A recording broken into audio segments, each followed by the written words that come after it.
त्रेता के परिवर्तन में 18 महीना लग गया। भगवान कृष्ण को द्वापर के परिवर्तन में 18 दिन लगे, लेकिन बच्चा कलयुग के परिवर्तन में हमको 18 मिनट भी नहीं लगेंगे।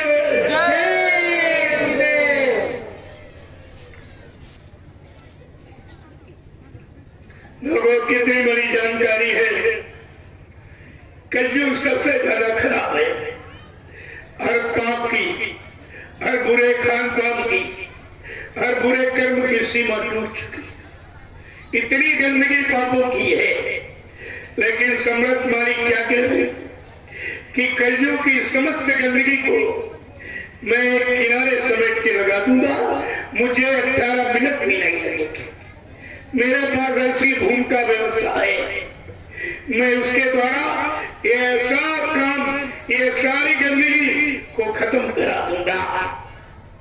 लेकिन बात समझ में आपकी आई तो ये 18 कितना खतरनाक है। ये प्रलय का विनाशकारी लीला का अंक है 18। त्रेता के 18 महीना, द्वापर के 18 दिन, कलयुग की 18 मई। ये क्या इशारा कर रही है? ये 18 मई लीला का अंक, और तुम्हारी समझ में कुछ नहीं आया। बाबा जी ने अपनी लीला का वही अंक रखा जो भगवान राम के तक लीला का। 18 महीना, 18 दिन, 18 मई। और ये 18 मई लीला के 6 वर्ष निकल गए और तुम्हारी समझ में कुछ नहीं आया। वो 10 जुलाई 1952 से 2012 तक 7 साल आपको मथुरा में सुनाया, समझाया, कराया, दिखाया, वो भी तुम्हारी समझ में नहीं आया। और ये 6 वर्ष लीला के निकल गए, ये भी तुम्हारी समझ में कुछ नहीं। तुम्हारे जिंदगी के 66 वर्ष तो वैसे ही चले गए। अरे समय बचा कितना है? किसी का 30, 40, 50, 60, 70 निकल गया। अब इस शरीर में रहने का कितना समय? कलयुग में 100 वर्ष का समय मिला, वो भी अच्छे खान पान, अच्छी संग सोबत, अच्छे कर्म करोगे तो। बुरे खान पान, बुरी संग सोबत और बुरे कर्मों में चले गए तो 50 में खेल खत्म हो जाएगा। तो 100 वर्ष आपको मिले हैं, लेकिन तो आपका कितना समय? जब 60, 70 निकल गया, कितना बचा? इस शरीर में रहने के कितने दिन रहे? परिवार में फंसने के कितने? काल माया के जाल में उलझने में कितना समय अभी रह गया आपका? अरे अब तो आपको विचार करना चाहिए कि सब समय चला गया, कुछ बचा है, चलो उसी में अपनी जीवात्मा का कल्याण कर लिया जाए। उसी में कल्याण कर लो, आपको अच्छा रहेगा। देखिए, बात तो समझ में किसी की आई नहीं। लीला भी की, वो भी समझ नहीं आई। जो सुनाया, समझाया, वो भी समझ में नहीं। जो कराया, वो भी समझ में नहीं गया। 3 महायज्ञ कराए, वो भी समझ में नहीं। कितने बड़े बड़े काफिले, ये सब परिचय पहचान है। अपनी जानकारी देने के लिए बाबा जी ने कितने बड़े बड़े काफिले इन्हीं हिंदुस्तान की सड़कों पर निकाले, जिनके ऐसे नाम दिए हैं जो 4 वेद, 6, 7, 18 पुराणों में भी नहीं। दिलकश काफिला, कर्मा काफिला, विलक्षण काफिला, अद्वितीय काफिला, ऐतिहासिक काफिला, दूरदर्शी काफिला। ये नाम कहीं पढ़े थे आप तक? आपने कभी सुने पड़े हैं? ये अनोखे विलक्षण महापुरुष का अनोखा ये काम है धरती पर, अनोखा काम है। और आपकी समझ में कुछ नहीं आया। बाबा जी ने ये भी कहा, जहाँ जहाँ काफिले में मैं तुमको 1-1 लाख लोगों को साथ में लेकर 50,000 वाहनों के साथ 10,000 किलोमीटर 3 महीने यानी लगातार 16-18 प्रांतों में आपको घुमाया, दिखाया, सुनाया, समझाया और कराया, लेकिन तुम्हारी समझ में कुछ नहीं आया। ये भी कहा, जहाँ जहाँ काफिले में मैंने रात्रि पड़ाव डाला और मंच लगाकर जो मैंने संदेश दिया है, जब तक ये सब पूरा नहीं हो जाएगा, मैं भारत के 1-1 नागरिक से पूछूंगा, मैं जनता में बड़े बड़े मंच लगवाऊंगा, फिर भारत की जनता से पूछूंगा, मैंने जो वादे किए हैं ये सब पूरे हो गए कि नहीं। जब भारत की जनता दोनों हाथ ऊंचा करके कहेगी कि बाबा जी सब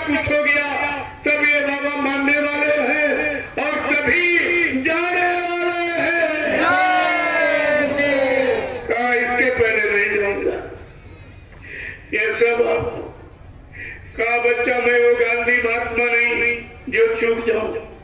गांधी महात्मा चूक के गोली के शिकार हो गए, लेकिन बच्चा मुझे मारने के लिए अभी सच्ची में कोई गोला बारूद तैयार नहीं। न मुझे कोई मार सकता है, न मुझे कोई धोखा दे सकता, न मुझे कोई धन सामान से खरीद सकता। मैं अपना काम करने आया हूँ, काम करके ही जाऊंगा। चाहे अपने काम को पूरा करने के लिए अगर जरूरत पड़ी तो इसी शरीर में 400 वर्ष रहूंगा और काम करके ही जाऊंगा। तुम सब भूल गए। अगर ये वचन याद रखते आप, कोई शंका संदेह में तुम्हें फंसा सकता, अपने स्वार्थ लोभ लालच में कोई फांस करके आपको गुरु के चरण और शरण से अलग कर सकता था, लेकिन आपने वचनों को संभाल के नहीं रखा। देखो कितना बड़ा आपने अपना नुकसान किया। प्रेमियों, बाबा जी ने 3 वादे किए, सुन लीजिए, कोई नहीं बताएगा यार, चोर अपनी चोरी थोड़ी बताएगा। 3 वादे किए जो सृष्टि में किसी ने किए ही नहीं, वो भी किसके लिए? हम सब जीवात्माओं के उद्धार कल्याण के लिए। पहला वादा किया, अपना परिचय दिया, कहा मैं रामकृष्ण की तरह से बीच के लोग से नहीं आया हूँ जो तुम सबको बीच में छोड़ के चला जाऊंगा। न मैं ब्रह्मा के ब्रह्मलोक से आया हूँ, न विष्णु के विष्णुलोक से आया हूँ, न शिव जी के शिवलोक से आया हूँ, न राम के साकेत लोक से आया हूँ, न कृष्ण के गोलोक से आया हूँ, न देवी देवताओं के देवलोक से आया हूँ। मैं आया हूँ सतलोक सचखंड अनामि धाम प्रभु धाम, जहाँ की सारी सुते जीवात्मा ये रहने वाली है, जो आज ये मृत लोक मंडल में मनुष्य शरीर में बैठी। मैं इनके वास्ते इनको जगाकर और इनको इनके घर पहुंचाने के लिए आया। देखो कितना बड़ा परिचय। ऐसी आवाज जीवात्माओं की उन्नति के लिए इस मृत्यु लोक मंडल में किसी ने नहीं लगाई, जैसे सम्राट सदगुरु बाबा जी महाराज। और आपने उनको अपना गुरु भी बनाया और प्रचार रचन कुछ नहीं पाया। ये भी नहीं जान पाए गुरु किस काम के लिए आता है और कौन सा काम करके जाता है। अगर इतनी जानकारी होती फिर भी आपको धोखा नहीं, कोई धोखा दे नहीं सकता, लेकिन आपने कुछ नहीं। इसलिए बाबा जी ने अपना परिचय दिया कि हम आए वही देश से जहां तुम्हारा धाम, तुम सबको घर पहुंचाना एक हमारा काम। अपना पूरा परिचय दिया, मैं किस धाम से आया हूँ, कौन सा नाम लेके आया हूँ, कौन सा काम करने आया। फिर प्रेमियों शंका कैसे आ, क्या परिचय मिल जाने के बाद शंका रह जाती? तीनों परिचय आपको दिए और गुरु ने कहा तुम सबको घर पहुंचाना एक हमारा काम। और चेलों ने गुरु को पहले ही पहुंचा दिया। तो इनसे पूछो हमारी जीवात्मा को कौन पहुंचाएगा? क्या तुम्हारे किसी के पास नाम जहाज है जिस पर बैठा कर हमारी जीवात्मा को पहुंचा सकते? इनसे पूछो, तुम कलयुग को भगा सकते हो, सज्जू को ला सकते हो, सबको न्याय सुरक्षा रोजी रोटी की व्यवस्था बना के दे सकते हो, जो 70 साल की आजादी में इन नेताओं ने नहीं दे पाया। और बाबा जी का संकल्प है, प्रतिज्ञा है, मैं सारे विश्व को न्याय सुरक्षा रोजी रोटी की व्यवस्था बना के दूंगा। कितनी बड़ी योजना लेके महापुरुष आया है और तुम्हारी समझ में कुछ नहीं, जरा सा भी नहीं, कोई पहचान ही आपके पास नहीं। तो आप इनसे पूछिए आप कि बाबा जी ने कहा मैं कलयुग को बताऊंगा, सज्जू को लाऊंगा, न्याय सुरक्षा रोजी रोटी की व्यवस्था बनाऊंगा, सबको शाकाहारी बनाऊंगा। और ये खुद ही शाकाहारी नहीं, दूसरे क्या बनाएगा? ये खुद ही शराब पीता है, ये सब सारे जगह काम करता है, जिसको आपने अध्यक्ष बना दिया। तुम्हें यह भी नहीं मालूम है कि ड्राइवर संस्था का व्यक्ति होता है, ड्राइवर प्राइवेट नौकर होता जिसको तनख्वाह दी जाती है हर महीने, और संस्था के व्यक्ति सेवादार होते हैं, कोई तनख्वाह नहीं लेता है। अगर ये भी आप समझ लेते कि ड्राइवर संस्था का व्यक्ति नहीं होता, संस्था का अधिकार नहीं होता, वो प्राइवेट नौकर होता है जिसको हर महीने तनख्वाह दी जाती है, और तुमने क्या किया, उस ड्राइवर को संस्था का सबसे बड़ा पद अध्यक्ष बना दिया। इतना बड़ा अध्यक्ष पद पर कलंक, गुरु पर कलंक, गुरु की गति पर कलंक, ये कितनी बड़ी सजा पाने के अधिकारी बने हुए हो। तुमको ये भी नहीं मालूम है कि ड्राइवर प्राइवेट नौकर होता, जब चाहो रखो जब तो भगा दो, कि उसे तनख्वाह दी जाती है, और संस्था का वो कर्मचारी मेंबर अध्यक्ष ये सेवादार होते, कोई पैसा नहीं, कोई तनख्वाह नहीं, ये पहचान है। अगर तुम्हारे पास ये पहचान होती तो संस्था का इतना बड़ा पद जो बाबा जी के पास, उनकी जगह पर ड्राइवर हो, 2.5-3 बरस का ड्राइवर, न शाकाहारी है, न सत्संगी है, न नामदानी है, न भजना नंदी है, न संस्था का मेंबर है, न कभी तो पैसे सेवा किया, ऐसे को अध्यक्ष बना दिया। अरे पता करो चेला हिंदुस्तान में, ये भारत की जनता पूछेगी, तुम्हारे 45 करोड़ में कोई काबिल नहीं था जो अध्यक्ष पद को संभालता, और 1 करोड़ हेक्टेयर गौरव करने वाले जिनको बाबा जी ने अपना सजुगी सिपाही कहा। अरे सिपाही माने रक्षा करने वाला, इबादत करने वाला, समाज करने वाला। ये 1 करोड़ का गौरव इन्होंने क्या किया? इन्होंने क्या? भारत की जनता पूछेगी, तुम 30 साल 32 साल बोरा पहनकर तुमने तपस्या की, गुरु वचनों को माना, गुरु आदेश को माना, तुमने भजन नहीं किया और सेवा किया, तुम्हारे में से कोई काबिल नहीं था जो मानी गति को संभालता, अध्यक्ष पद को यानी कायम रखता। आप जवाब क्या दो? मैं आपसे पूछता हूँ, आप जवाब क्या दो? ये भारत की जनता तुम्हारा मुंह नोच लेगी, ये सब पूछेगी, तुम्हारे बच्चों को इसने पकड़ के रखा, ये कहेगी तुमने मेरी दीवारें लिख के खराब की, पेड़ पुड़ियों सड़कों पर लिख के तुमने बताया, पंपलेट बच्चे छपवा कर मेरे गांव शहर कस्बों में मेरे हाथ में तुमने पकड़ाए हैं, मेरे गांव शहर कस्बों की गली सड़कों पर खड़े होकर तुमने गुरु का भाषण किया है। आप क्या जवाब देंगे? अरे मैं आपसे पूछ रहा हूँ, क्या जवाब देंगे? पूछ रहा हूँ, अभी रात है थोड़ी रात, जानता तो सब लेकिन अभी बताऊंगा नहीं, उतना ही बताऊंगा जितना मुझे आदेश, मुझे जो हुक्म हुआ है, आदेश हुआ मैं तो गुरु के आदेश का पालन करता हूँ, और तुम भी गुरु के आदेश का पालन कर, सबका काम हो जाएगा। तो आपको हमेशा जानकारी रखनी चाहिए, लेकिन बात यह है कि आपने समझा कुछ, तब धोखा ये होगा तुम्हारे साथ। दूसरा वादा बाबा जी ने क्या किया? भर जाओ तो छेतो, आ लगा दी नाव, बहुत बहुत पछताओगे, फिर न सुधाओ। देखिए क्या कह रहे हैं, क्या कह रहे हैं? ऐ जीवात्मा रूहो सुरतो, अगर तुम अपना भला चाहते हो, मैंने भवसागर पार करने के लिए तुमको तुम्हारे घर पहुंचाने के लिए नाम की नौका लगा दी। इस नाम की नौका पर तुम विश्वास के साथ सवार हो जाओ, मैं तुमको तुम्हारे घर पहुंचा।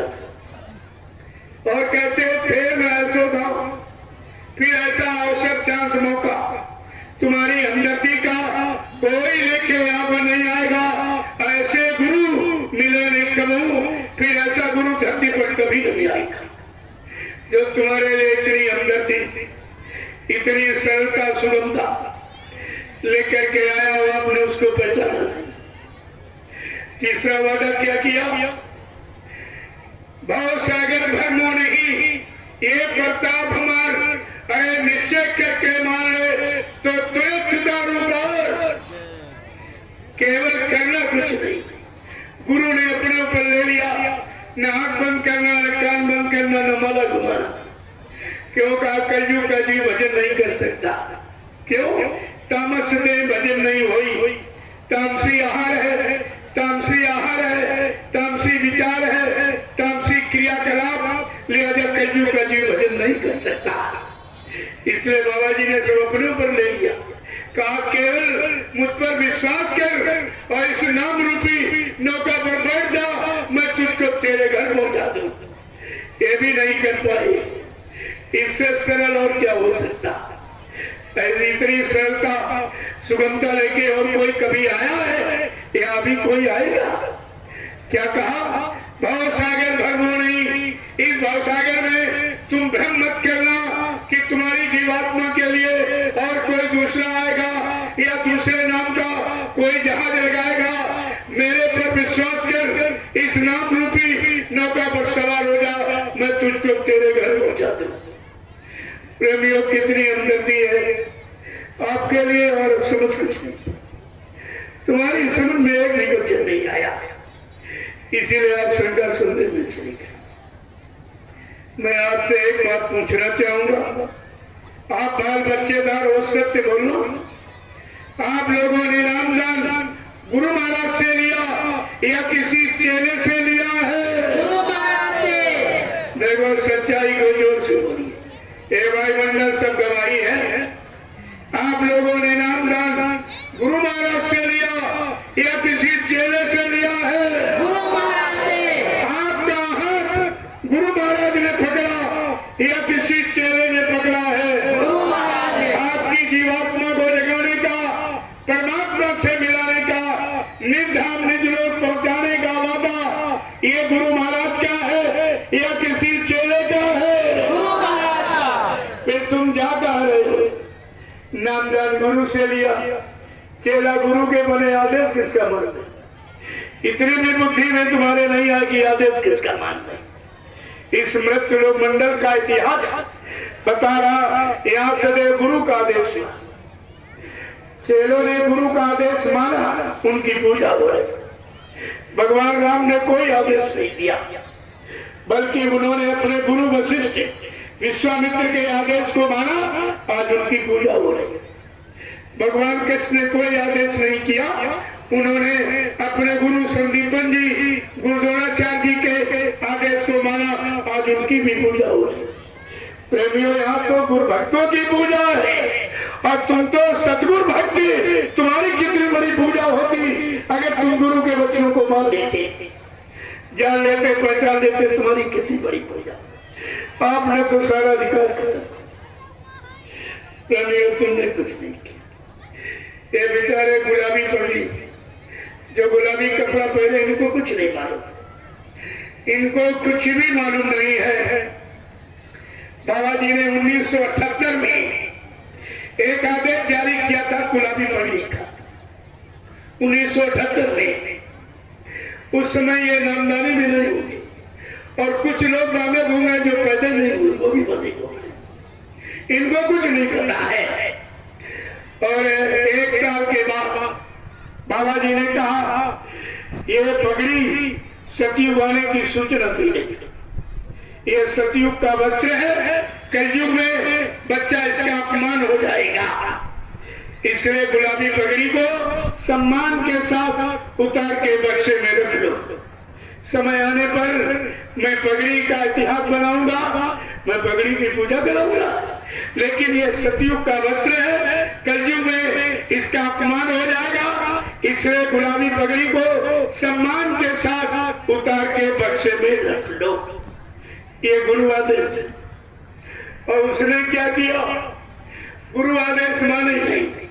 देखिए, पहले बाबा जी ने पगड़ी बनाई, पगड़ी सिर का ताज होता है।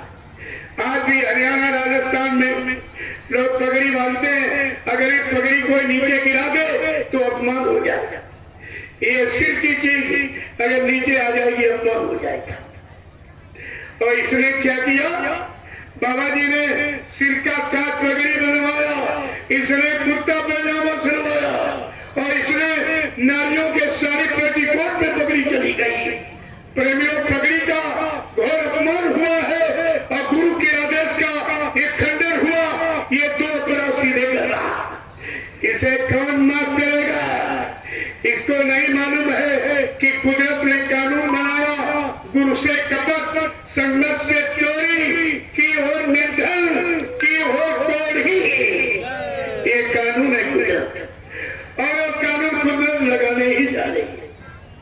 अब ज्यादा समय नहीं रह गया है, कानून लगाने ही जाना ही और तुम्हारे सामने सब दिखाई दे।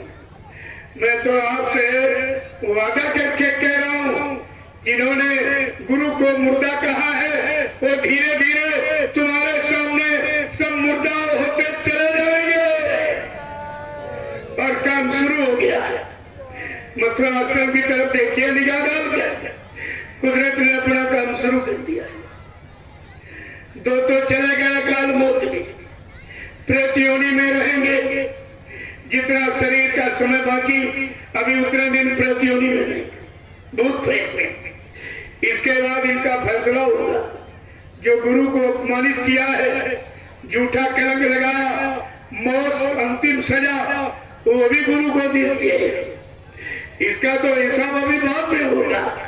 इसका मतलब हजारों जन्म के लिए चले गए, सब 1000 जन्मों तक इनका उद्धार नहीं होना है। और जो इनके साथ जा रहे हैं उनका क्या होगा ये भी देखिए। अरे चोर के साथ जितने पकड़े जाए सब चोर ही करेंगे। जो सजा चोर को वही साथ में रहने वालों को भी दी जाएगी। रावण ने सीता चुराई थी, ये पूरा लड़का क्यों समझाया किया का संग दोष, संगत गुलाम है, संगत क्यों है? ये संग दोष है। जितने उसके साथ रहे सब मारेंगे, सबको मारा। ये इतिहास उठा के देखिए, तब आपको अपनी करनी भरनी का पता चलेगा कि हम क्या कर रहे हैं और इसकी सजा क्या मिलेगी। ये है, इन विचारों को पता नहीं है ये। अरे जिसने गुरु आदेश खुद नहीं माना, झटके में डाक बोरा उतार के फेंक दिया मान सम्मान के लिए, तो उसे कहो जो तुमने 30 साल गुरु के आदेश पर बोरा पहना और तपस्या किया, क्या तपस्या करके डाक बोरा इतना गंदा हो गया कि जिसको पैर कर नामदन नहीं सुनाया जा सकता। अरे पूछिए, शायद उसको भी याद आ जाए, उसका भी भला हो जाए और तुम्हारी शंका का समाधान हो जाए। दोनों का लाभ है। मैं तो सबकी तरफ से प्रार्थना करता रहता हूँ, उन दोनों से भी कह रहा हूँ अभी वापिस लौट आओ। सजा पाने के लिए बहुत काफी कर रहा है, इतना ही काफी। ये 6 साल वो गुरु बन लिया, वो अध्यक्ष बन लिया। अब इनसे पूछो आगे क्या बनोगे, आगे क्या बनोगे कि बिगड़ोगे, क्या होगा? अरे इस पर विचार कीजिए आप। मैं तो अभी इशारे कर रहा हूँ, केवल कुछ नहीं कह रहा। और आपको ये सब सोचना चाहिए था। विचार तो आपने कुछ किया नहीं। प्रेमियों, मैं आपको थोड़ी देर के लिए तुम्हारा ध्यान उधर ले जाना चाहूंगा जहां से हिंदुस्तान में झूठा प्रचार किया गया कि बाबा जी शरीर छोड़ के चली गई। वो कौन सी जगह है? मथुरा आश्रम, जहां से शोर शराबा किया गया। आप सभी लोग गए होंगे। लाखों प्रेमियों ने वहीं तुरंत आवाज उठाई थी, मेरा गुरु झूठ नहीं बोलेगा। मेरे गुरु ने नामदान के वक्त ये वादा किया, मैं तुम्हारी जीवात्मा को जगाऊंगा, परमात्मा से मिलाऊंगा और बिना परमात्मा से मिलाए मैं मानव शरीर से नहीं जाऊंगा। कहा मेरे गुरु ने वादा किया। मेरा गुरु झूठा नहीं है। इस पर प्रेमियों ने अपनी आस्था का परिचय दिया।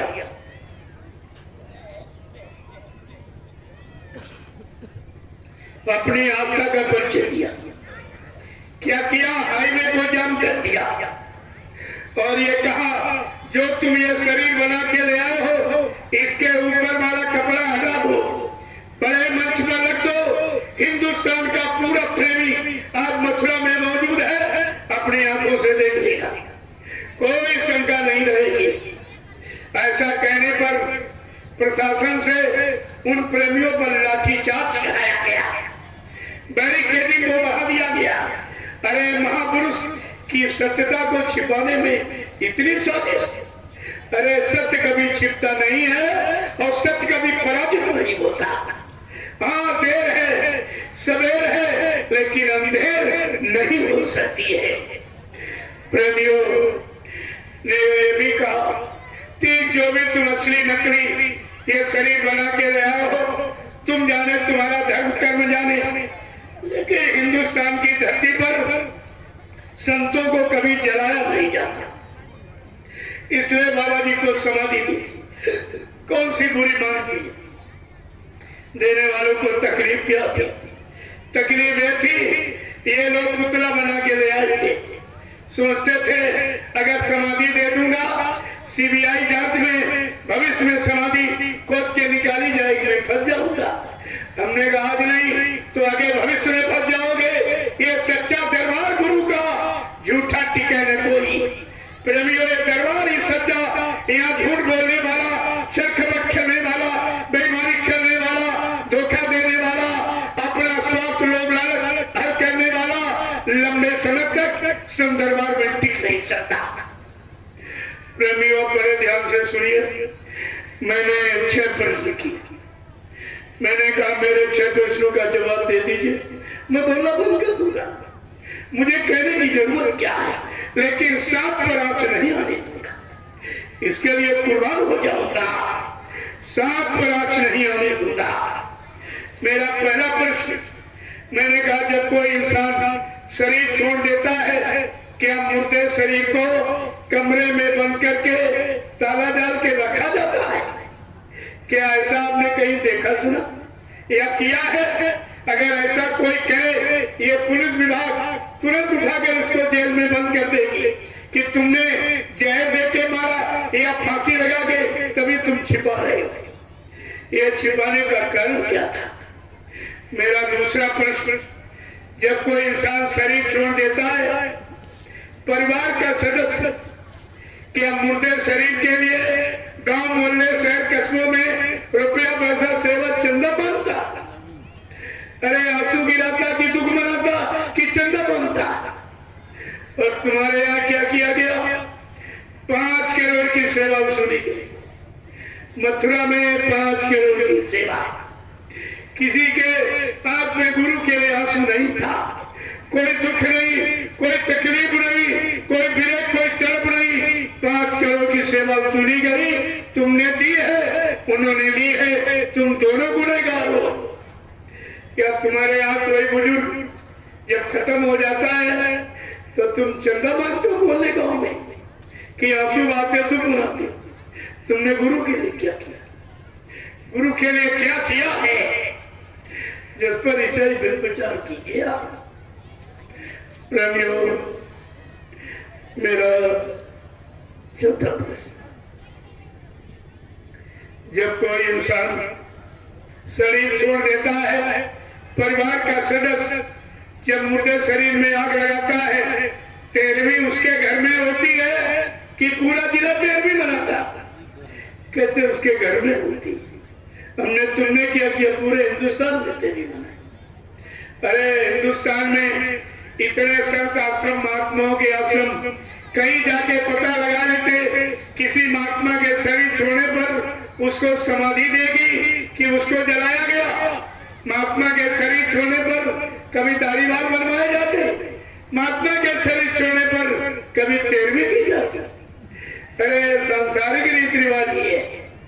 जब संसार का व्यक्ति लोगों की जिंदगी जीता, पाप कर्म करके शरीर को छोड़ता, तो लोग कहते इसने शरीर से कोई अच्छा काम नहीं किया, लिहाजा इसका शरीर जला, कूड़ा कचरा जलाया जाता है।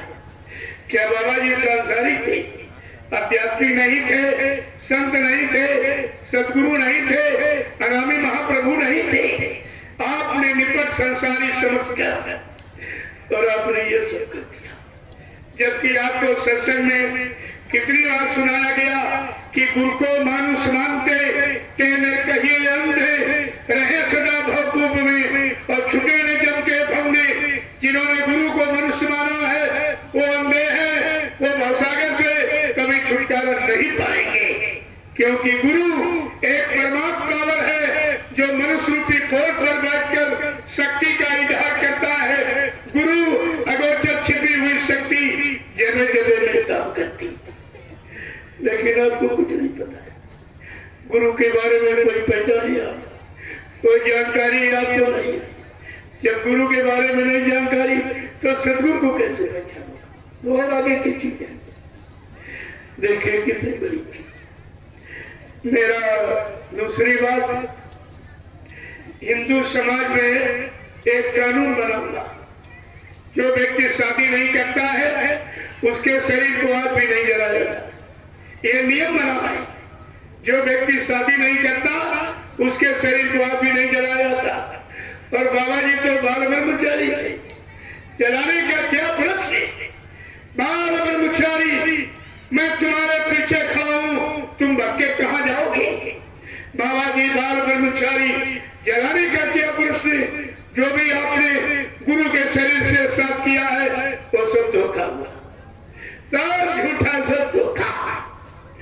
प्रेमियों, मेरा चौथा वर्ष, ये दोनों लोग कह रहे हैं मैंने गुरु जी के शरीर को नहलाया, कहते मैंने कपड़े बदले, हमने बड़ा अच्छा किया, हम तुम्हारी आलोचना कर सकते, हम तो सत्य रात पूछते हैं, आपने नहलाया नहीं दिखाया कोई बात नहीं, लेकिन जब कपड़े बदल लिए थे तो 5-7 लोग बड़े मंच पर खड़ा कर देते।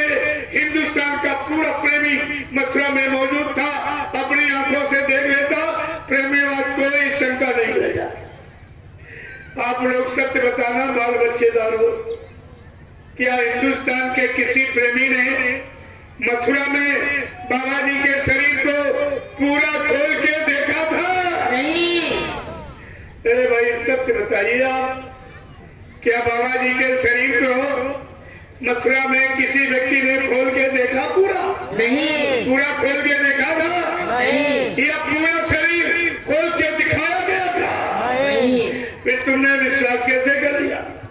अगर कोई कह दे तुम्हारा पिता मर गया, शरीर न दिखाया जाए, बिना देखे विश्वास करोगे, बिना देखे 13वीं मनाओगे, बाल मनवाओगे? तुमने गुरु के लिए क्या किया?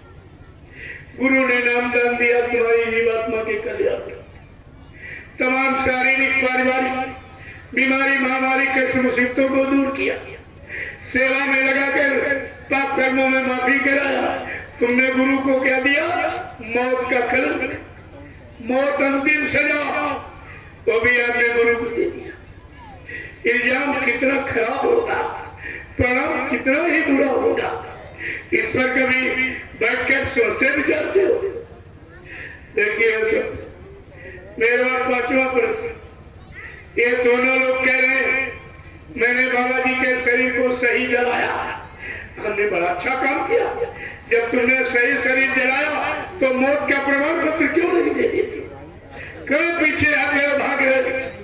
जब इन्होंने जान लिया, इनके बोलने कहने का मुद्दा यही है, अभी 1.5 वर्ष से कुछ ऊपर हुआ है, मेरे पास बाबा जी की मौत का नकली सर्टिफिकेट भेजा गया। मैंने कहा मुझे सब मालूम है कि मौत का सर्टिफिकेट बनाता तो जब कोई गांव में मर जाता है, गंगा घाट पर आप लोग ले जाते हो जल प्रवाह के लिए, वहाँ पंडा पुजारी बैठा, उसको अधिकार वो मौत का प्रमाण पत्र बना देता। जब शहर कस्बों में कोई मरता है, नगर निगम को अधिकार है वो मौत का प्रमाण पत्र बना देता।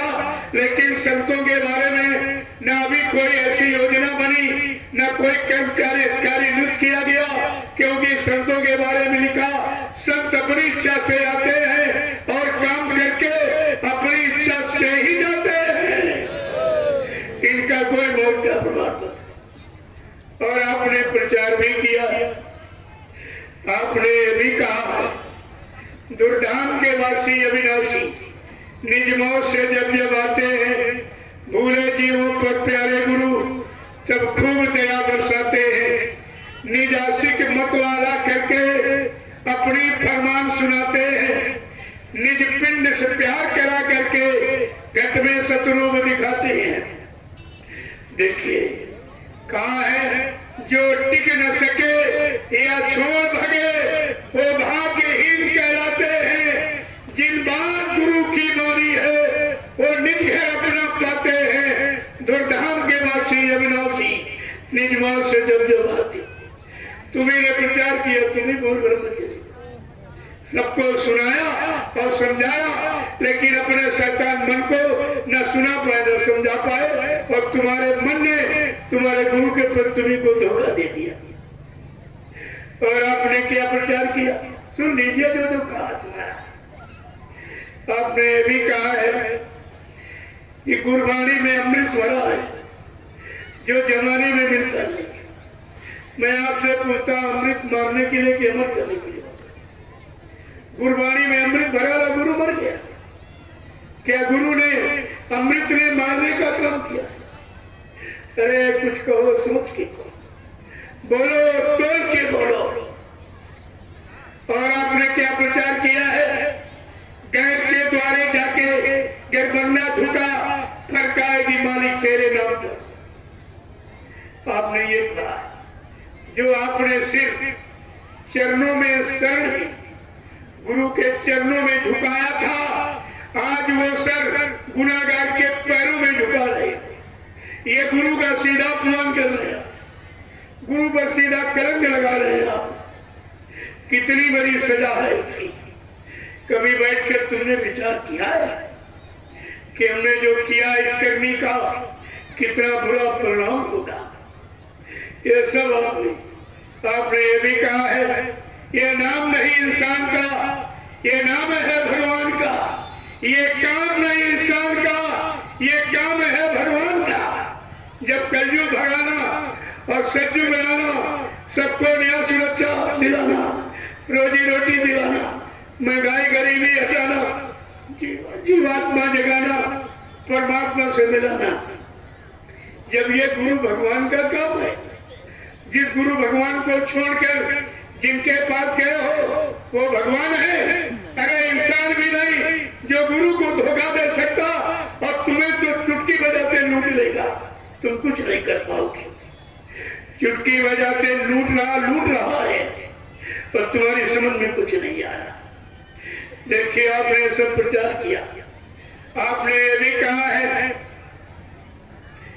सच्ची सुख शांति। कहा सच्ची सुख शांति जय गुरुदेव नाम के से मिलेगी, और विश्व को सच्ची सुख शांति इन्हीं के द्वारा मिलेगी। और इन्हीं को कह रहे मर के चले गए तो विश्व को सच्ची सुख शांति कौन देगा? ये भारत की जनता तुम्हारा मुंह नोचेगी, गांव की गली शहर कस्बों की सड़कों पर निकलना मुश्किल कर देगी। ये कहेगी तुमने मेरी दीवारें लिख के खराब की, पेड़ पौधों सड़कों पर लिख के तुमने बताया, पंपलेट बच्चे छपवा के मेरे गांव शहर कस्बों में मेरे हाथ में तुमने पकड़ाए, मेरे गांव की गली और सड़कों पर खड़े होकर तुमने गुरु का भाषण किया है। आप जवाब क्या दोगे? मैं तो ये पूछ रहा हूं, आपके पास कोई जवाब होगा? और भारत की जनता पूछने वाली, ये सब पूछने वाली है, ऐसा नहीं है। प्रेमियों, मेरा छठा प्रश्न, ये दोनों लोग कह रहे हैं कि बाबा जी बीमार थे। मैंने कहा बाबा जी कहते बच्चा मेरी कोई बीमारी नहीं, मैं तो तुम्हारी सबकी बीमारियों को लेकर बैठा, मेरी कोई बीमारी। तुम्हारी बीमारी दूर करने के लिए कभी बीमार हो जाता, तुम्हारी बीमारी दूर के लिए परेशान रहता, मेरे कोई बीमारी नहीं।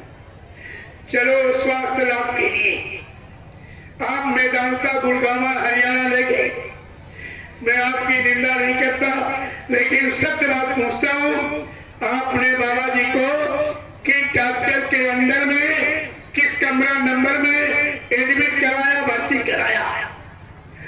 और बाबा जी का क्या मर्ज बताया डॉक्टर ने, क्या इलाज किया?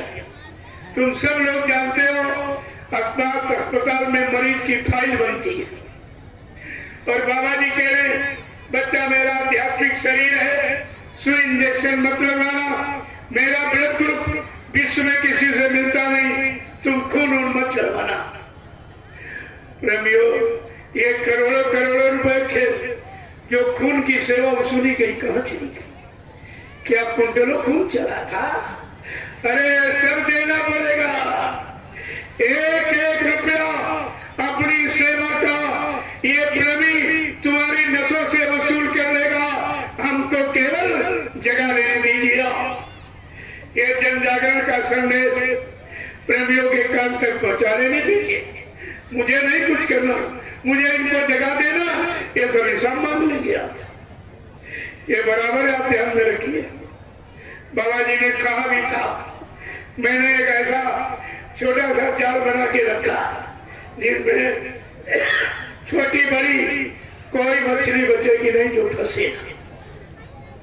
बड़े सारे अटपटे महापुरुषों के रहस्यमय सारे होते हैं। तभी तो कहा है, यानी संत वचन है, कहा महापुरुषों ने कहा कि मतलब यानी बड़े अटपटे वचन होते हैं।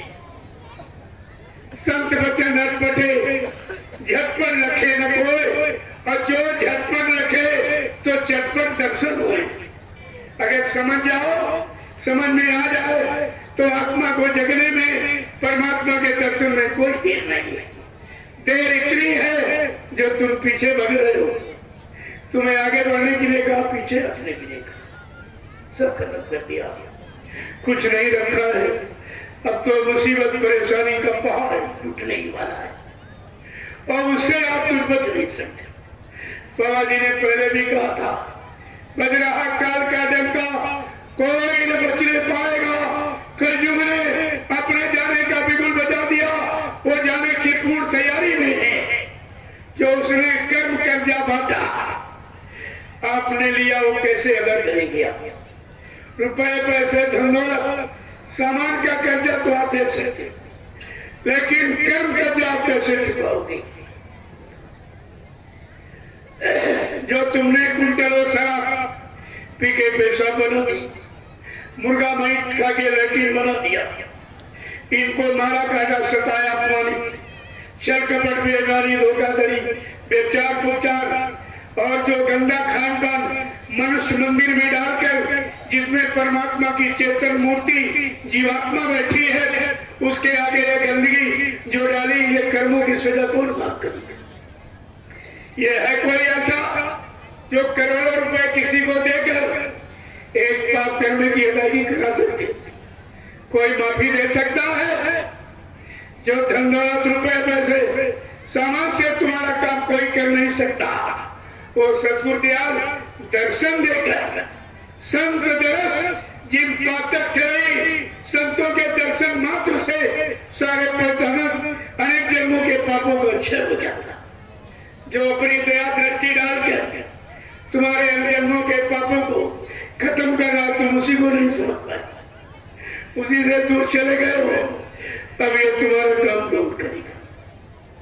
प्रेमियों, मैंने वेदांता से पूछा कि हमको फाइल दे दीजिए, जो बाबा जी का इलाज किया गया, बीमारी बताइए आप, वो फाइल दे दीजिए और वो डिस्चार्ज स्लिप, क्योंकि इन लोगों ने अभी प्रचार किया कि बाबा जी बीमार, मैं बीमारी हालत में इनको मेदांता हॉस्पिटल गुड़गांव हरियाणा ले गया, और कुछ दिनों के बाद इन लोगों ने कहा कि डॉक्टरों ने कहा बाबा जी को 60% आराम हो गया, आप लोग स्वास्थ्य सेवाएं बढ़ा दो।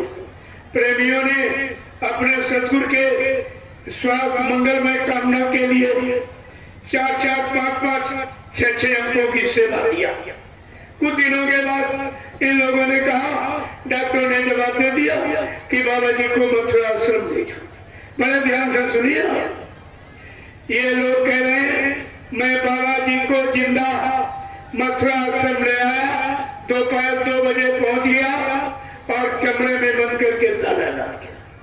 प्रेमियों, जब बाबा जी जिंदा थे, अपने आश्रम में थे, किसी दूसरे के मकान में नहीं थे, कोई चोर डकैत थे नहीं, जो भग जाने का डर था, अपने आश्रम में अपने गुरु परिवार के बीच, फिर इनको कमरे में बंद करके तालादार के क्यों रखा गया?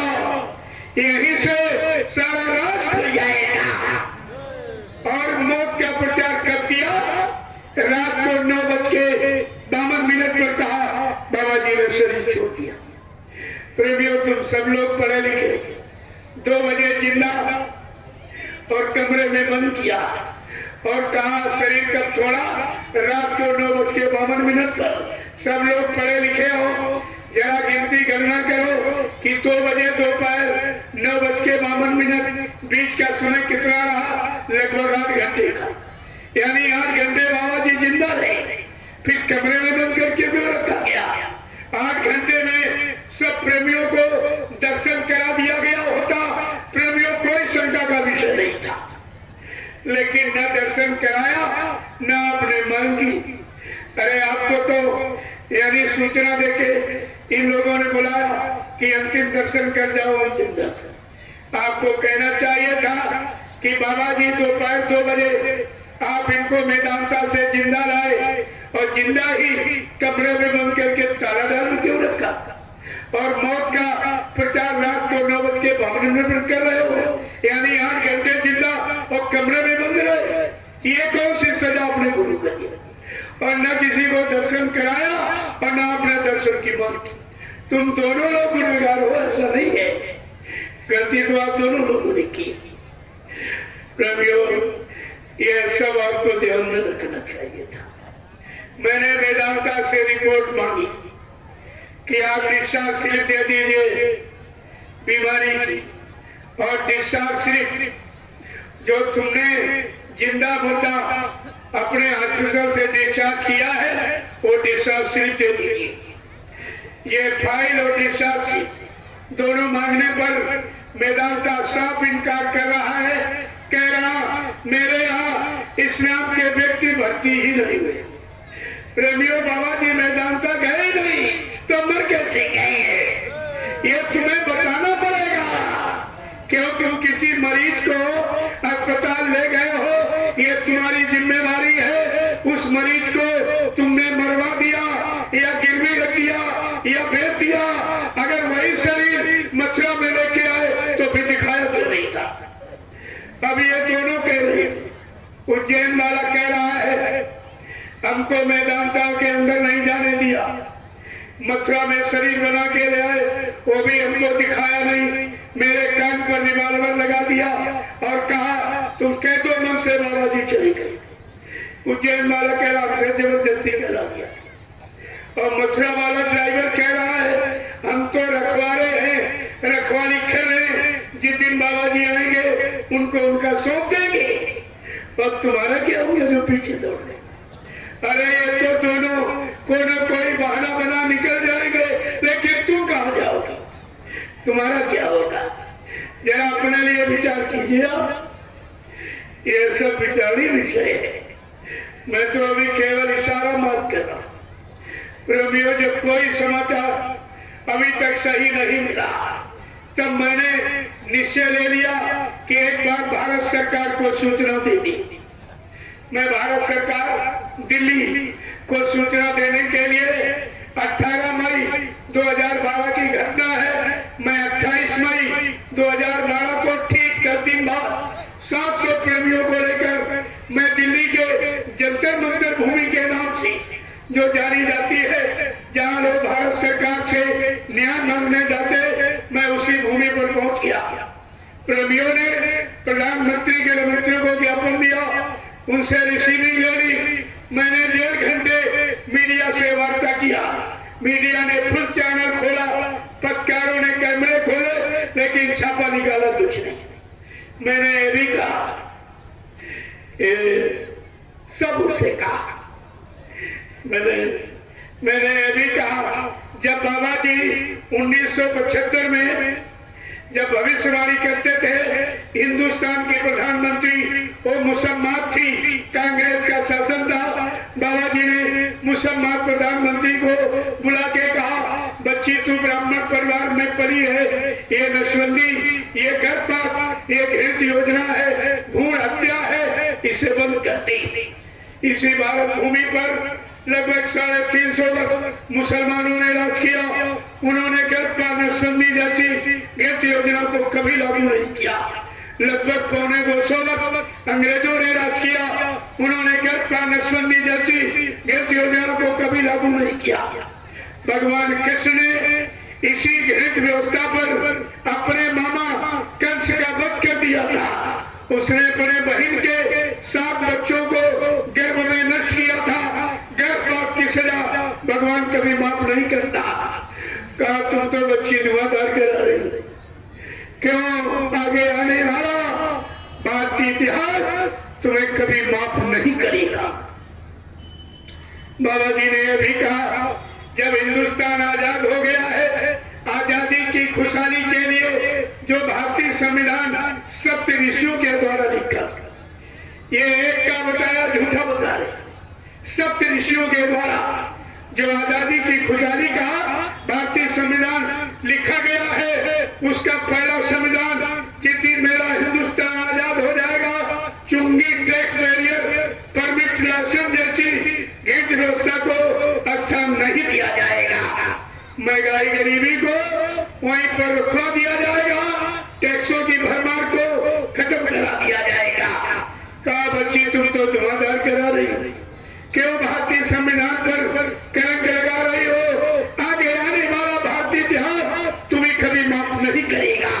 सत्य, सही, नेक भली अच्छी सलाह देने पर वो मुसलमान प्रधानमंत्री नाराज हो गई। उसने आपातकालीन इमरजेंसी लगाकर बाबा जी को 29 जून 1975 को निर्दोष बेगुनाह जेल में बंद कर दिया और जेल में दबाव डाला कि आप अपने शिष्यों से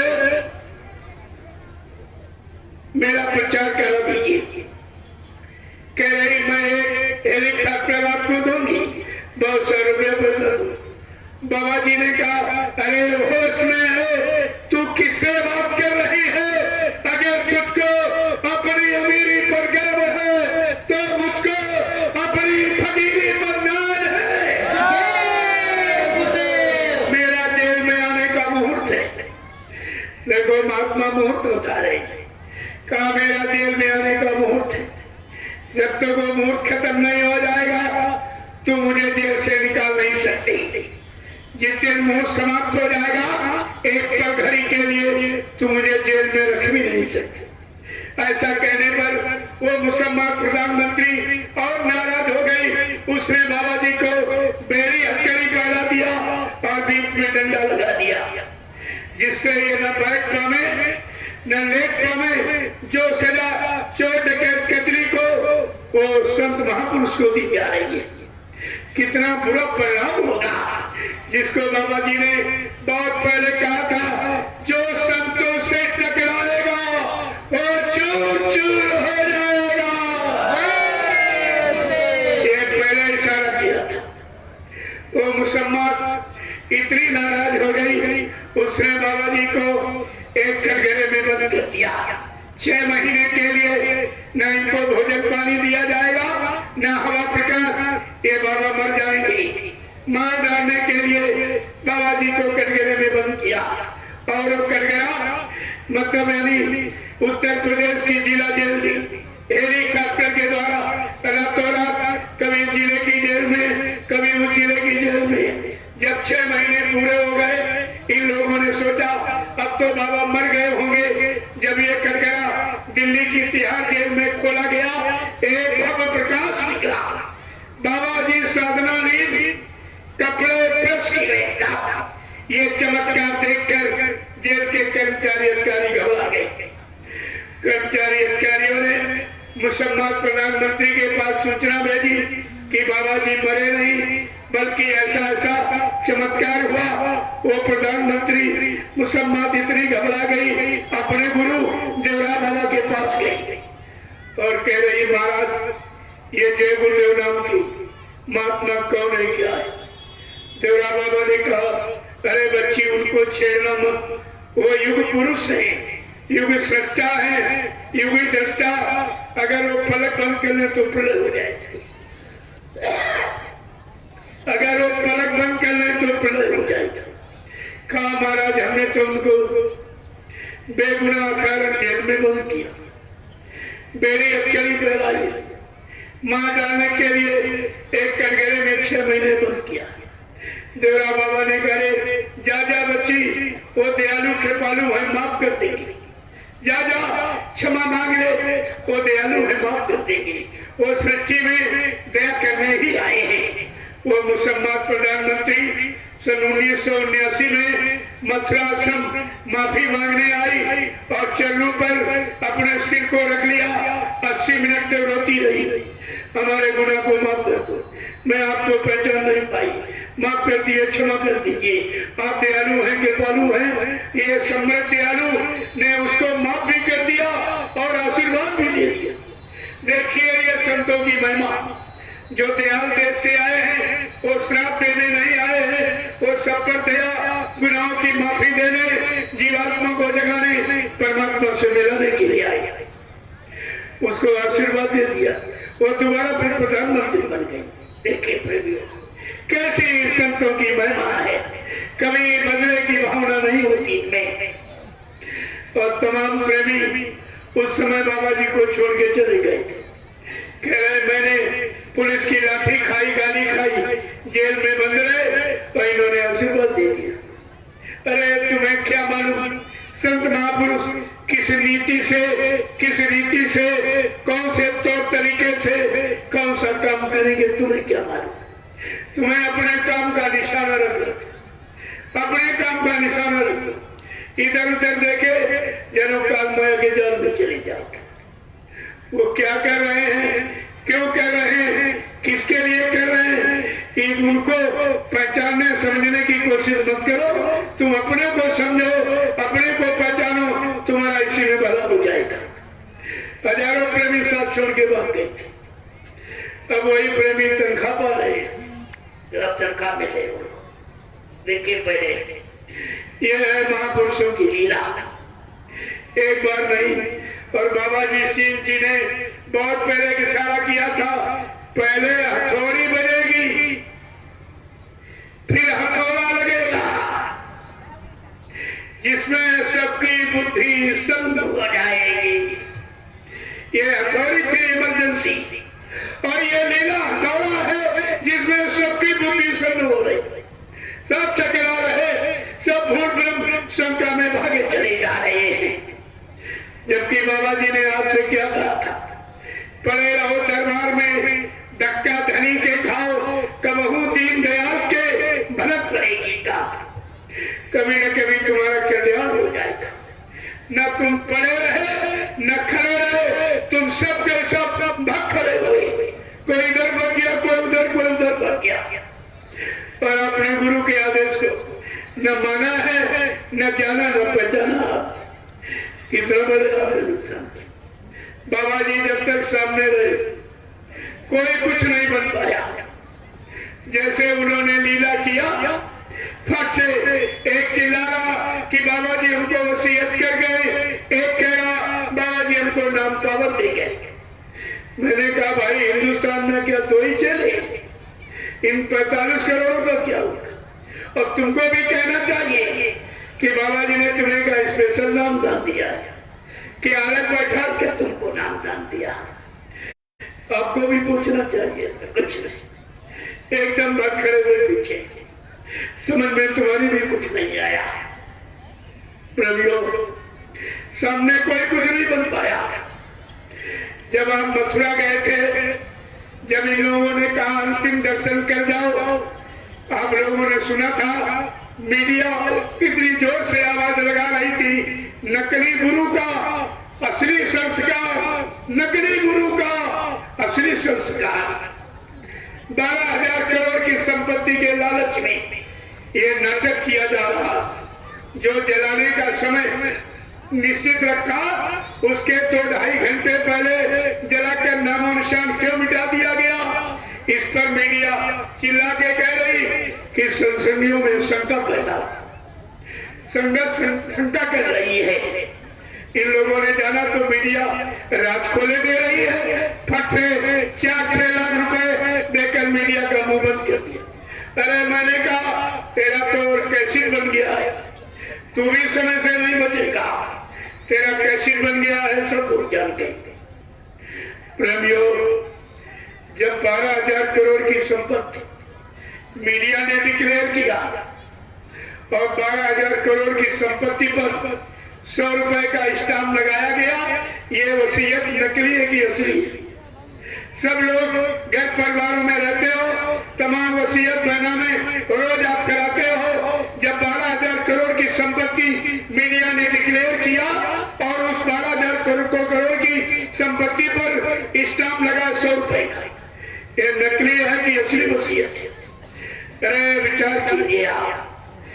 और बाबा जी मथुरा में, आश्रम मथुरा में, जमीन मथुरा में, तो बाबा जी वसीयत करने क्या इटावा गए थे?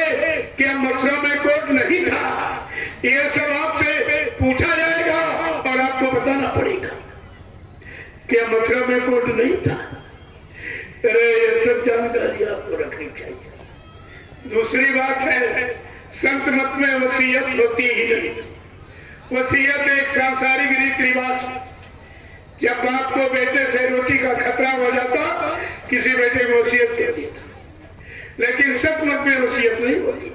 संत अपने सामने अपना उत्तराधिकारी बना के व्यवस्था चलाकर प्रमाणित करके सबसे पूछ के तब जाता है। बाबा जी ने पहले ही कहा, मेरी सतयुगी व्यवस्था का संचालन कौन करेगा, उत्तराधिकारी कौन बनेगा?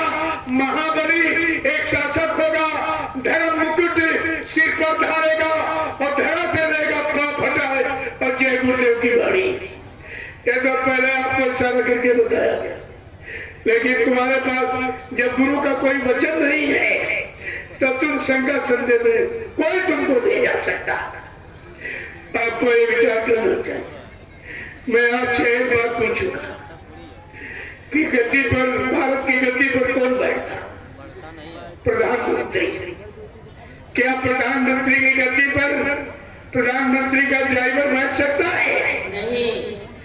अरे आप ये बताइए कि प्रधानमंत्री की गद्दी पर प्रधानमंत्री का ड्राइवर बैठ सकता है? नहीं। बैठने दिया जाएगा? अगर बैठ जाएगा तो गद्दी की मर्यादा रहेगी कि चली जाएगी? चली जाएगी। आपने क्या किया है?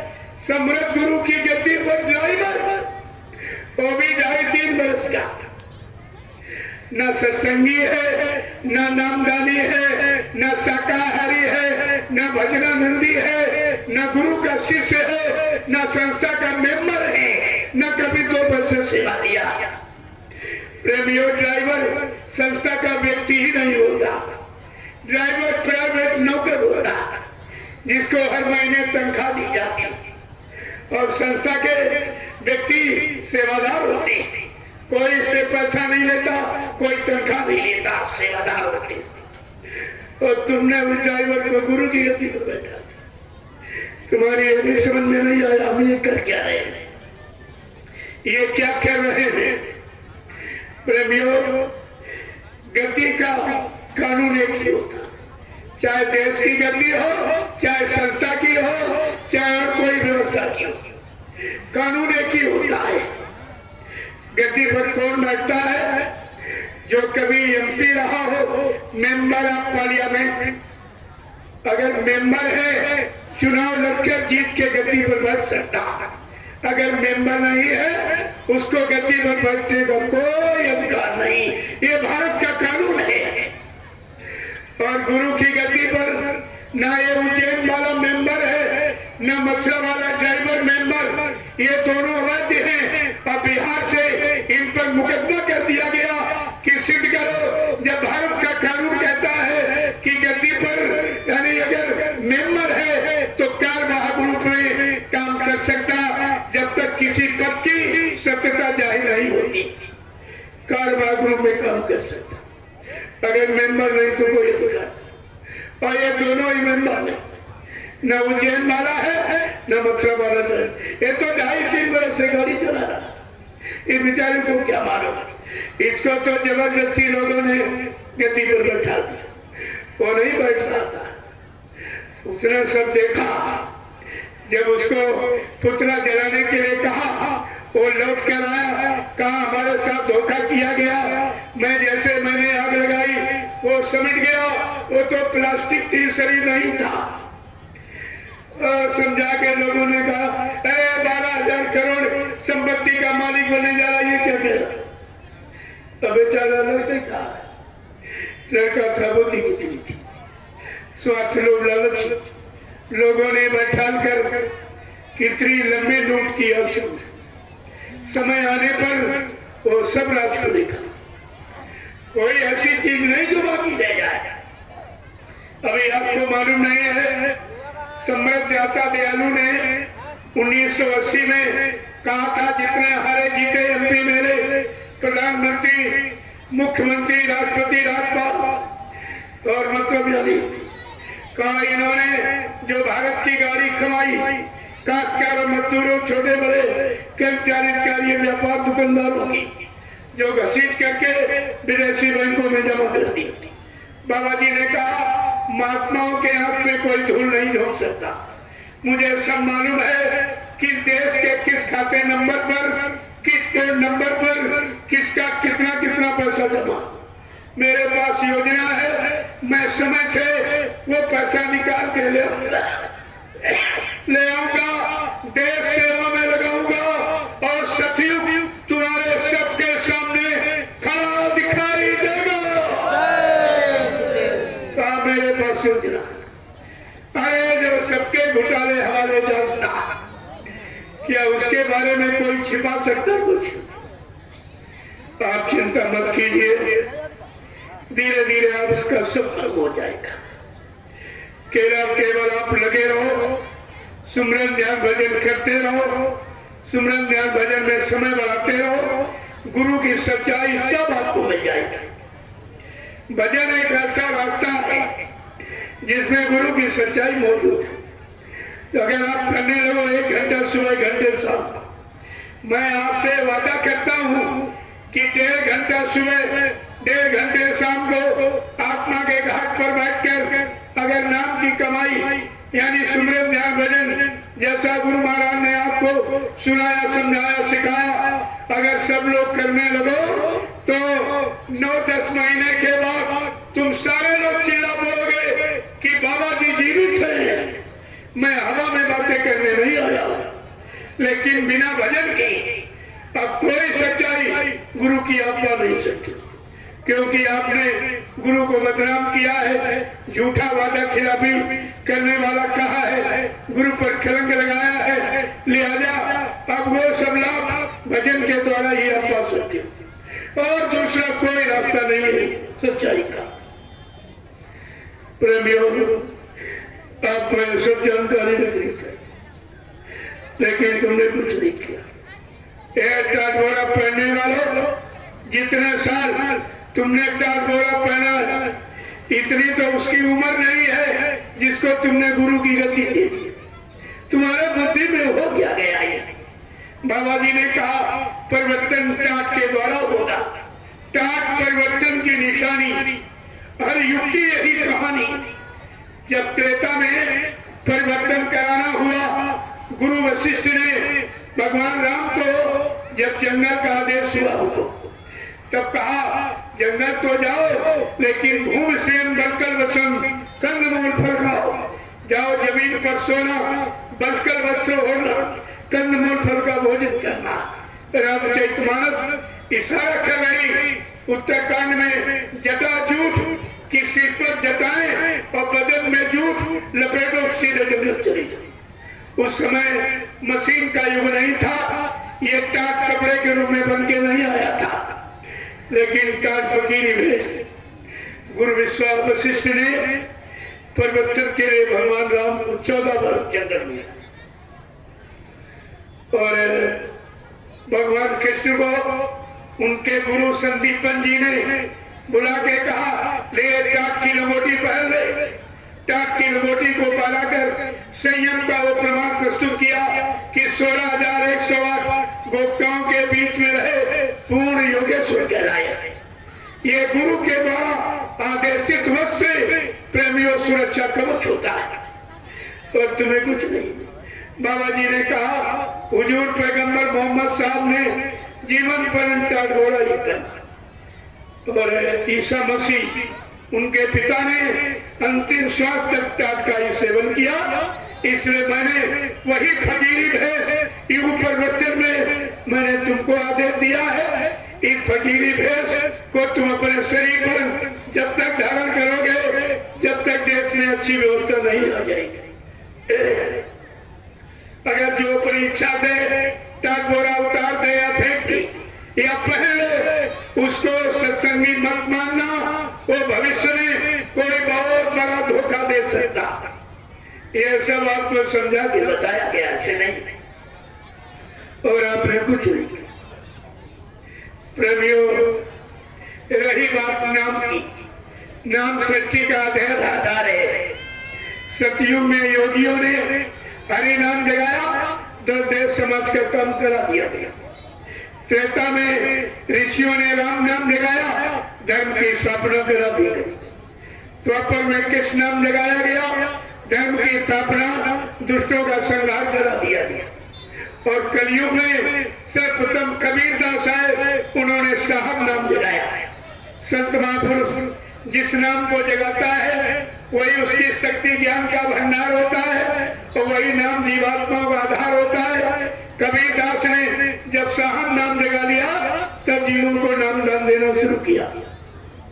सूरदयाल सिंह महाराज ने राधा स्वामी नाम जगाया तब जीवों को नाम दान देना शुरू किया। गुरु नानक देव जी महाराज ने वाहे गुरु नाम जगाया तब जीवों को नाम दान देना शुरू किया। और बाबा जी ने जब जय गुरुदेव नाम जगाया तब जीवों को नाम दान देना शुरू किया। मैं उज्जैन जाकर ये कहने पूछने गया, अरे तू भी कोई नाम जगा ले, नाम दान दे, तेरा भी मान लिया जाएगा। लेकिन जो संत मत की मर्यादा है, जो नाम को जगाएगा वही नाम देगा। जगाए हुए नाम से जीवात्मा जगेगी, सुनाए नाम से नहीं जगेगी।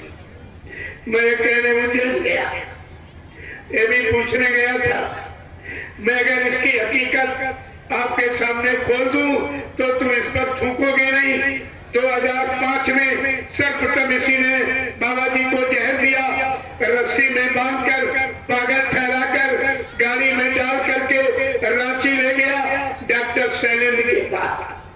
अपना डॉक्टरी गुरु भाई, माइंड का स्पेशलिस्ट सरकारी डॉक्टर, ये सोचता था अगर सरकारी डॉक्टर ये लिख देगा कि बाबा जी पूर्तिया पागल, जीवन कभी ठीक नहीं होंगे तो मथुरा का सारा रास्ता हमको मिल जाएगा। प्रेमियों, कुछ समय के बाद बाबा जी ने आंख खोल दी, कहा बच्चा हमको यहाँ क्यों ले आए, यहाँ क्यों ले आए हो। ये कहने पर एकदम ये घबरा गया, चिंता में हो गया, शंका में ये सोचा अगर बाबा जी आवाज कहीं संगत में खोल देंगे तो संगत हमको मार डालेगी। तब से मारने का, जहर देने की प्रक्रिया को, गायब करने की प्रक्रिया को तेज कर दिया।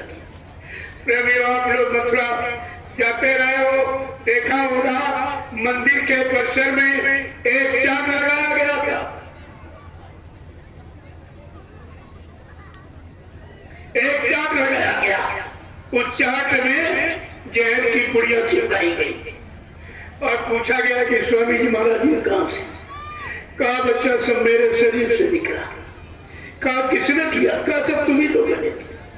इन लोगों ने फौरन बोल दिया, कहा तुम लोग बड़े बड़े नाखून रखा के आते हो, चरण स्पर्श के समय नाखून मार के गुरु को जहर चढ़ा। ये कोई बांधने वाली बात, जो श्रद्धा लेके आएगा वो ये काम करेगा। लेकिन चोर जब चोरी करने जाता कुछ न कुछ अंश जरूर छूट जाता। और ये भी नहीं समझ पा रहे हैं कि मैं हजारों बार तुमने बाबा जी को जहर दिया, वो जहर को शरीर से निकाल के ज्यों त्यों बाहर रख दे। क्या कोई इंसान कर सकता है? जहर अगर सूंघ लो इंसान मर जाएगा। बाबा जी ने कितनी हजारों पुड़िया जहर की निकाल के चाट में लगाई के देख लो, लेकिन इनकी समझ में फिर भी नहीं आया। क्यों? विनाश काले विपरीत बुद्धि। जब जिनका विनाश होने को होता, पाप का घड़ा भर जाता, स्वार्थ लोभ लालच का प्रेमियों फूटता जरूर। हजारों बार जहर देकर भी नहीं सोचता, इनका जहर भी कुछ नहीं कर पा रहा। मैं ये शहर देते हैं जहर को जरा से निकाल के बाहर रख दें, फिर भी इनको समझ में नहीं आया ये इंसान है कि भगवान के भगवान है, जिनका जहर भी कुछ नहीं कर पा रहा। जब जैसी हो तब तब तैसी मति हो, कार रेख की रेख को मेट सके नहीं कोई। प्रेमियों तो मति खराब हो जाती। कोई सच्ची अच्छी बात बताओ, उसकी समझ में नहीं आएगा, क्योंकि उसके पापों का घड़ा बन चुका। अगर रावण मान जाता अच्छी समय की सच्ची बात तो विनाश नहीं होता। हिरण्यकशिप मान जाता विनाश नहीं होता। जरासंध कंस मान जाता विनाश नहीं होता। अगर तुम मान जाते तो संगत की यह दुर्दशा नहीं होती। ये तो सम्राट मालिक का अभी हाथ है, इसलिए आप बच रहे हो। लेकिन जब तुम नहीं मानोगे कुदरत मजबूर हो जाएगी। ये अपना चार छोड़ करके कुदरत के हाथ में दे दे तो कुदरत तो किसी को नहीं बच सकी। यह सब आपको ध्यान में रखना चाहिए। जिसने गुरु के आदेश को खुद नहीं माना, टाल वाला उतार के फेंक दिया, तुम उसका आदेश मान के कौन सा लाभ उठाओगे? आपको पूछना चाहिए कि 30 साल बाबा जी के आदेश पर तुमने टाट पहनकर तपस्या किया है।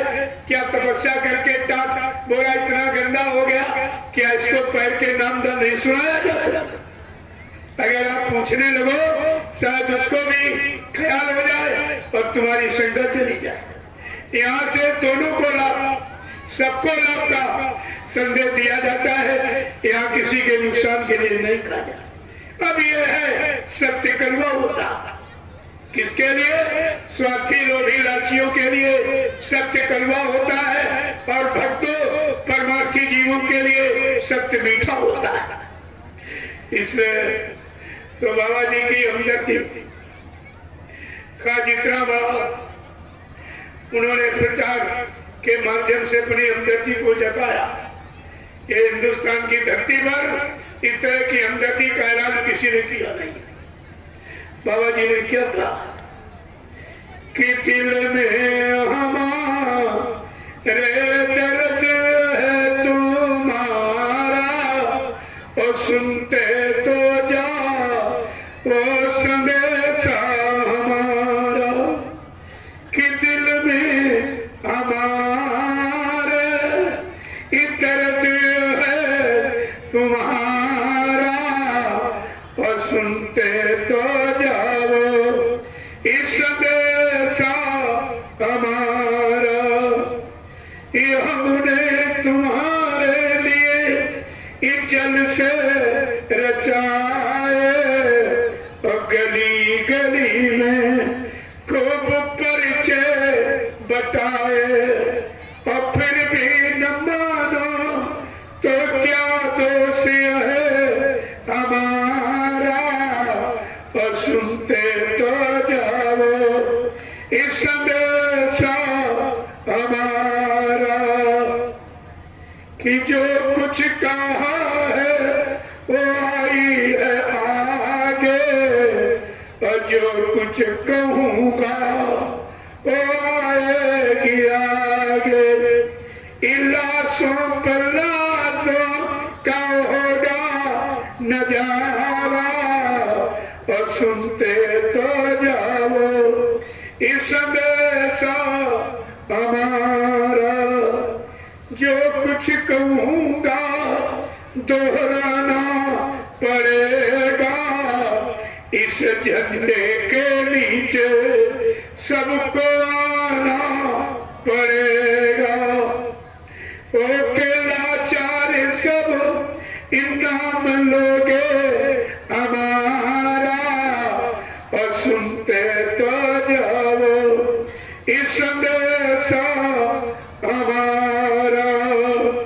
इस दिल में हमारे दर्द है तुम्हारा और सुनते तो जाओ इस संदेशा हमारा।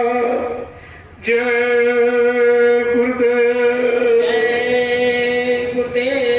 प्रभु भगवान शंकर ने कहा लोग मेरी पूजा भूल गए, मैं अब तांडव करूंगा, मेरा प्रेरणा करने का समय आ गया। बाबा जी ने कहा नहीं, हमें थोड़ा सा समय दे दीजिए। बाबा जी ने 25 फरवरी सन 1979 को काशी के दशाश्वमेध घाट रेती में साकेत महायज्ञ करके भगवान शंकर को खुश कर दिया। जब भगवान शंकर खुश हो गए, उन्होंने कहा काशी विश्व की धुरी पर खड़ी होकर तुम ऐलान कर दो कि कलयुग में कलयुग जाएगा और कलयुग में सतयुग आएगा। कहा था मैं भी अब मंदिरों में नहीं रहूंगा, लोग मुर्गा मीट अंडा खा के पूजा करने आते हैं, दिन भर छूट कचर कपड़ बेईमानी करके धन कमाते, जिससे पेड़े बता से खरीद के चढ़ाने आते हैं। लिहाजा मैं भी मंदिरों में नहीं रहूंगा, मैं कंगरा गुफाओं में जो गुप्त महात्मा माला घुमा रही, मैं उसे कहूंगा ये माला घुमाने का समय नहीं रहा, धर्म चला गया, तुम सब लोग निकलो और बाबा देव गुरुदेव जी महाराज के सत्युगाने में सहयोग करो। और कहा शंकर भगवान ने इन बच्चों से कह दो ये गांव-गांव प्रचार कर दिया, कलयुग जाएगा सतयुग आएगा।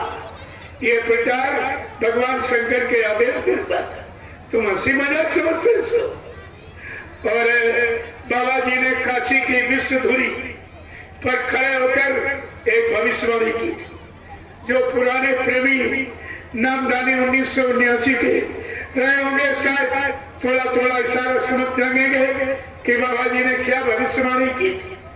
जागो जागो दुनिया वालों, इस सतयुग आने वाला है, डम डम डम डम ये महादेव का डमरू बजने वाला है।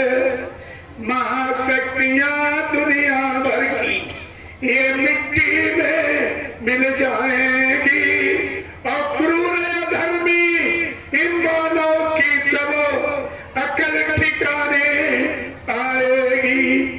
ऐसा भीषण बम बोलेगा ये तांडव होने वाला है। जागो जागो ये दुनिया वालों, और सतयुग आने वाला है। मानव की क्या पेश चलेगी, अंबर तक कट जाएगा। बाबा जी ने एक कब कहा था, कब भविष्यवाणी की थी 25 फरवरी सन 1979 को काशी में, और जिसको 2012 में केदारनाथ ने पूर्ण प्रमाणित करके सिद्ध कर दिया। बाबा जी ने ही कहा था बादल फटेगा, उस भूमि का नजारा क्या होगा, लाशें सड़े पड़ेंगी, उठाने वाले मिले नया, जमाना बदलेगा। मानव की क्या पेश चलेगी, ये अंबर तक फट जाएगा, और उस धरती का ये सारा आनंद अल्लाहों से कट जाएगा। मां सारी शराबियों की तब अकल ठिकाने आएगी, और ऐसा भीषण ये बपोरे का तांडव होने वाला है। जागो जागो दुनिया वालों, इस सतयुग आने वाला है। जय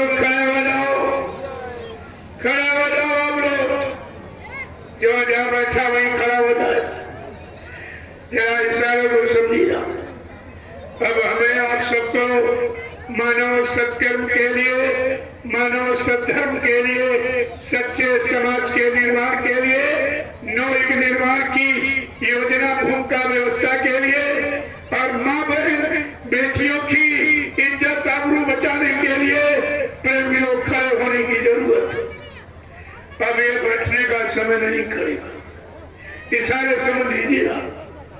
जय गुरुदेव।